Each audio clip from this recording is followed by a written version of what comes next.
Olá, eu vou dar algumas dicas de redação que me ajudaram muito a saber como escrever. Vou começar pelas mais genéricas e daí passo para as mais específicas. A principal é que você precisa aprender a organizar suas ideias. Para isso, você tem de lembrar que o avaliador não lhe conhece e que não sabe o que você está pensando.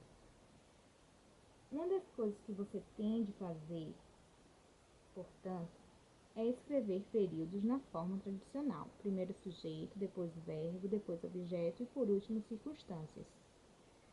As circunstâncias você pode modificar o local deles, colocar antes do sujeito, entre o sujeito e o verbo, entre o verbo e o objeto, mas procurem não mudar a localização do sujeito, verbo e objeto, ou seja, se você quiser dizer a menina saiu de casa, diga a menina saiu de casa. Não diga de casa saiu a menina ou saiu de casa a menina.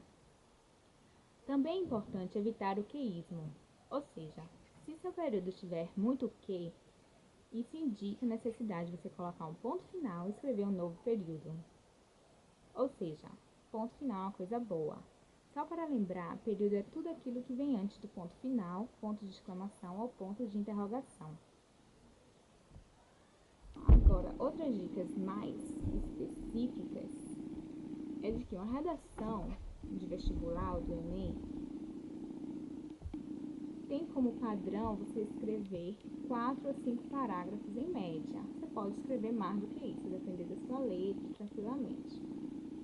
Mas não se esqueça de colocar pelo menos 2 a 3 períodos por parágrafo. Na sua redação inteira, se você colocar um parágrafo só, em que haja só um período, não vai ter problema. Mas se mais de um parágrafo tiver só um período, vai começar a ficar uma coisa não muito boa. É uma falha de quem escreveu. Por quê? Colocar períodos significa organizar direito suas ideias, significa uma leitura mais agradável, uma leitura mais dinâmica. Períodos muito grandes atrapalham a leitura, deixam a leitura cansativa. Outra coisa que vocês precisam evitar é repetir conjunções e advérbios em toda a redação. Alguns professores ensinam a não repetir no mesmo parágrafo, mas o ideal é que conjunções e advérbios vocês não repitam em toda a redação. Por exemplo, se você usou na introdução mais, ainda que seja na conclusão, procure não usar de novo a palavra mais. Procure usar porém, contudo, entretanto, todavia, no entanto.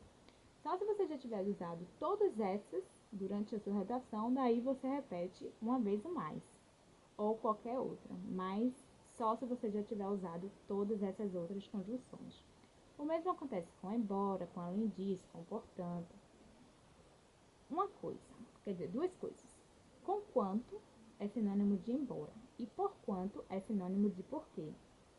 E a segunda coisa, pois entre vírgulas e depois do verbo é sinônimo de portanto. E pois com a vírgula antes dele e antes do verbo é sinônimo de porquê. Mas uma dica de gramática é que mesmo é sinônimo de próprio. Se você colocar na frase e ele estiver como sinônimo de ele ou este, está errado. Ah, esqueci de dizer. Não escrevam vez que. Se vocês quiserem escrever, escrevam uma vez que, ou então já que. Não escrevam vez que, porque é uma utilização muito nova da conjunção e muitos avaliadores consideram errado. Então, como a gente falou, vocês precisam escrever frases ou períodos curtos e as palavras relacionadas ao tema você pode repetir, sem problema. Só as conjunções, advérbios e essas outras palavras acessórias que o ideal é que você não repita. Então é isso. Um beijo.